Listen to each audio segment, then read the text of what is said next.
close investigation proves that people of opposite types have an unconscious preference for marrying each other, that they may mutually complement one another. Each type has one function that is especially well developed. The introvert, using his thought as the function of adaptation, thinking beforehand about how he should act, while the extrovert, on the contrary, feels his way into the object by acting. To some extent, he acts beforehand.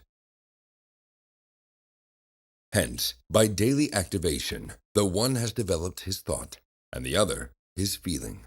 In extreme cases, the one limits himself to thinking and observing, and the other to feeling and acting.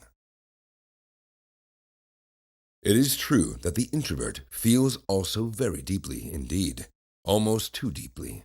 That is why an English investigator has gone so far as to describe his as the emotional type. True, the emotion is there, but it all remains inside, and the more passionate and deeper his feeling is, the quieter his outward demeanor. As the proverb puts it, still waters run deep. Similarly, the extrovert thinks also, but that, likewise, mostly inside, while his feelings visibly go outside. That is why he is held to be full of feeling, while the introvert is considered cold and dry. But as the feeling of the thinker goes inward, it is not developed as a function adapted to external situations, but remains in a relatively undeveloped state.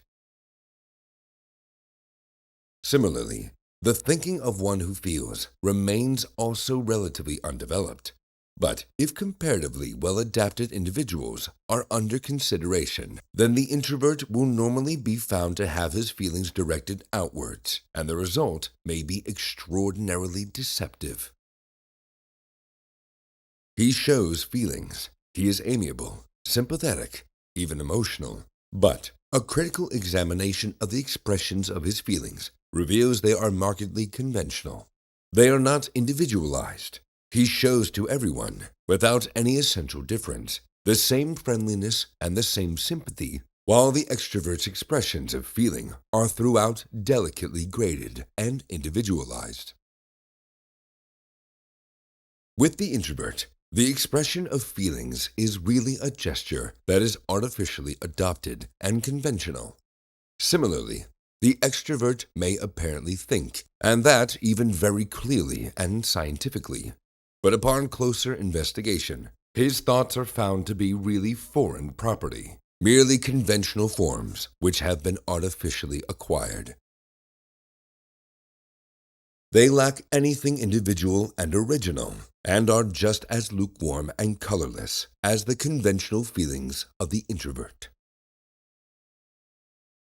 Under these conventional disguises, quite other things are slumbering in both, which occasionally, when awakened by some overpowering effect, suddenly break out to the astonishment and horror of the environment. Most civilized people incline more to one type than the other.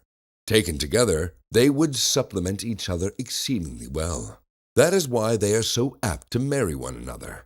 And so long as they are fully occupied with adapting themselves to the necessities of life, they suit one another splendidly.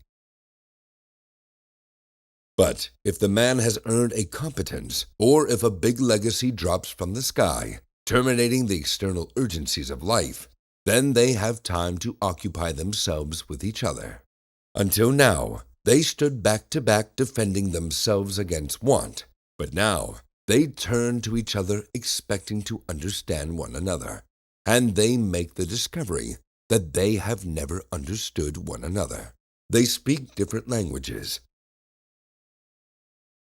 Thus, the conflict between the two types of psychology begins. This conflict is venomous, violent, and full of mutual depreciation, even if it is conducted very quietly in the utmost intimacy. This is so because the value of the one is the worthlessness of the other.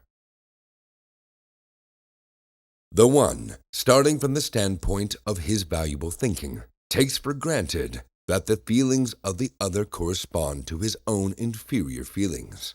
This because he knows absolutely nothing of any other feelings. But the other, starting from the standpoint of his valuable feelings, assumes that his partner has the same inferior thought that he himself has.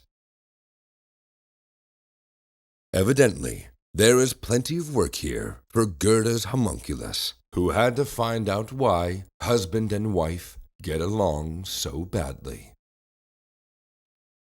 Desperate for attention? I read each and every comment on this channel, so turn your desperation into gratification by hitting us with a comment.